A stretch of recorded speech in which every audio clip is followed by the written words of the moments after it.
Yo, what's up guys? Welcome to my Vesteria leveling guide.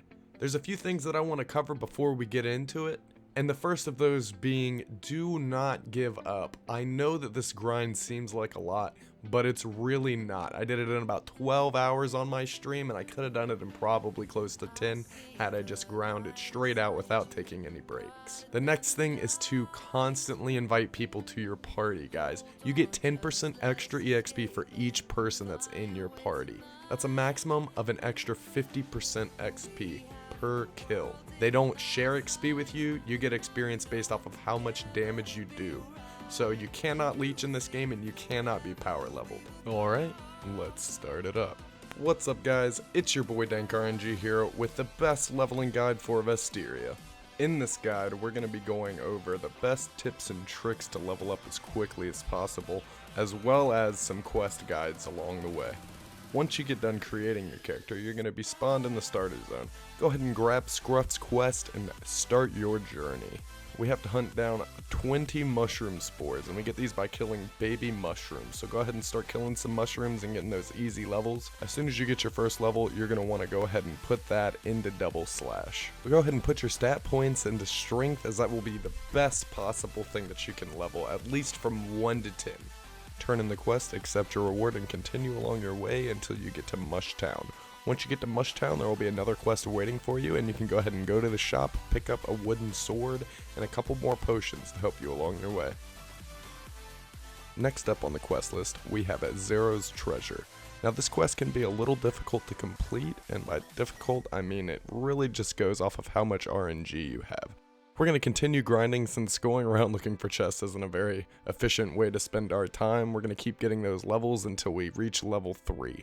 At this point, we're going to go ahead and put our points into rejuvenation, as that is almost as good as a health potion, if not as good in the early levels.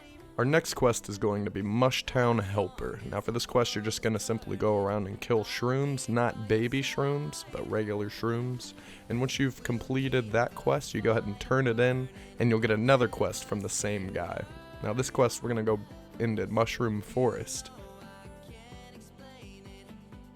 Once we get into Mushroom Forest, go ahead and continue along the path, and on your left hand side, you'll see a Lost Merchant. Go ahead and complete your quest, and accept the next one. I've seen a lot of people get tripped up on this quest and not know where to go. It's very simple, guys. Just go down the path, and then on the left you'll see a log across a river. Cross the log. Continue down until you've reached the end of the path. Go inside the little cubby and pick up the wheel. There will be a short cutscene. Go ahead and leave. Head back and turn in your quest.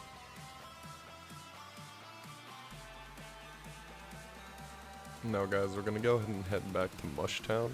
We're going to go ahead and grab a pitchfork and a couple more potions to help us along the way. And then we're going to go back to farming Elder Shrooms. Now the best place to farm Elder Shrooms is in the grotto, which is right by where we picked up the wheel for the previous quest.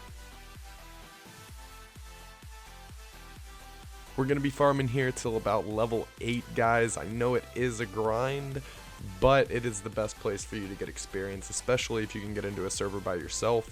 Just go ahead and block somebody that's in your server if you're not alone in there, and whenever you reconnect to the game, then hopefully you'll be in an empty server. If not, repeat the step, and eventually you'll be in a server by yourself.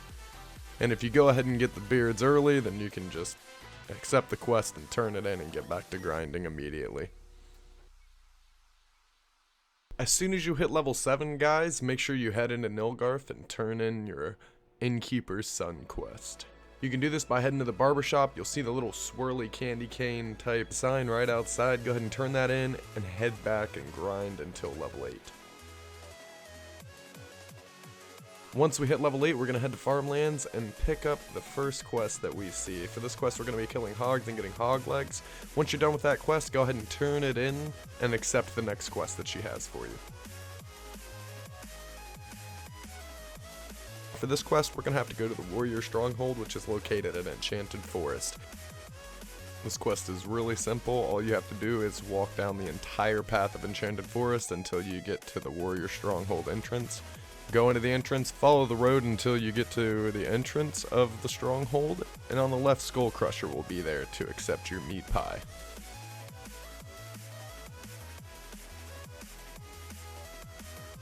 Next up, we're going to head to Scallop Shores to kill crabs. We're going to accept the quest there and begin farming crab claws.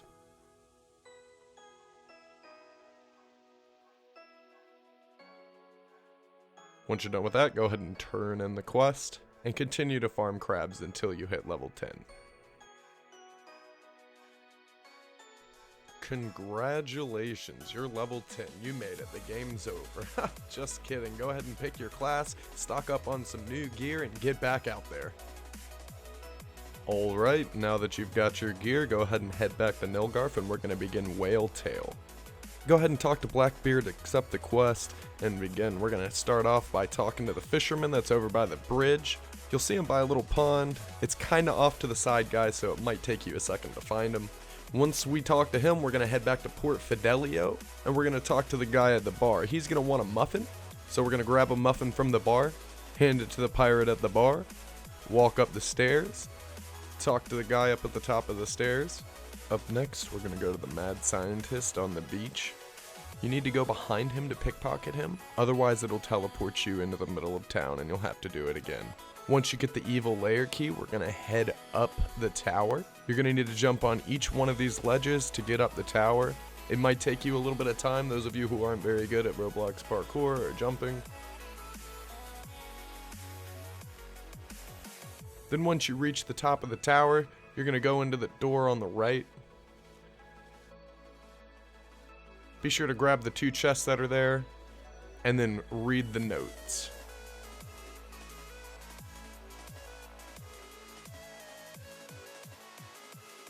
Then we're going to head to the pier and find Mobius, who is in the water. Go ahead and turn in the quest, and bam, you're done. You got Mobius's pocket watch. Now you can turn this into Richard for 50 zebrafish, or you can just sell it for 8 silver. I headed back to Mushtown to turn in Zero's treasure because we got his treasure out of one of the chests that we were searching along our way.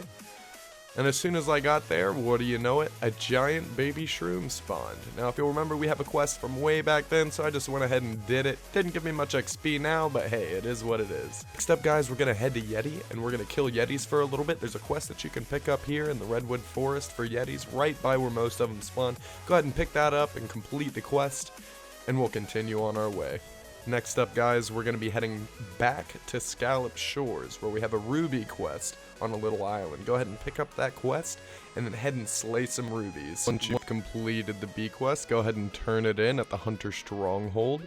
Accept the next quest that you get from him, which will be Ruby Problem Part 3. As soon as you get that quest, go ahead and head to Scarecrows. It's just not efficient to stay at bees. They do way too much damage and they're way too hard to kill. Once you get to Scarecrows and you get it patched to yourself using the method that we spoke of earlier when we were at the Shroom Grotto, then you can get a ridiculous amount of XP all the way until level 16. Once you get done with that quest, the real grind begins, boys. We're going to go out into the middle of the water here, where this sunken pirate ship is. Go below it, go through the water a little bit, and we're going to go to the underwater snail area.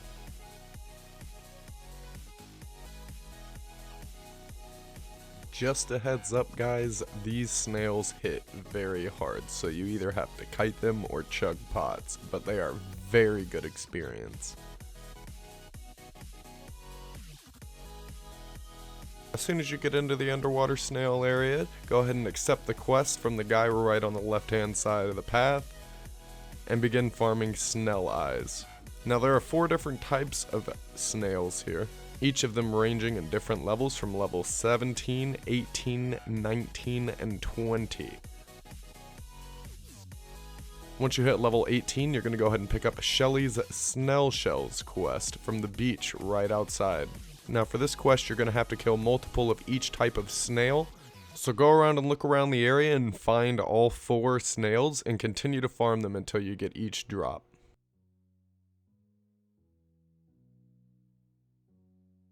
As I said before, guys, we will be farming snails for a very long time. The best place to farm them is down in the crevice.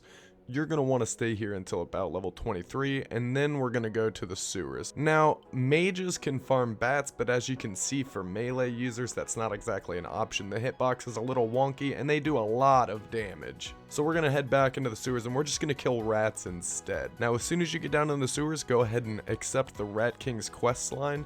It's a 4-part quest line, and it involves you getting a lot of pieces, but it gives you a Rat King bucket at the end of it, which is a nice little helmet. Every now and then, you'll get lucky, and you can get a huge giant spawn like me. And then once you hit level 27, go ahead and head towards the Enchanted Forest, Spider Queen's lair. Now, a few things that I want to say about Spider Queen's Revenge dungeon. It's definitely a difficult dungeon. If you don't have a proper team, you're likely to wipe many times. If you don't have proper gear, you're likely to die a lot. If you are a mage or a ranger, you can just farm bats until level 30. It's really quick.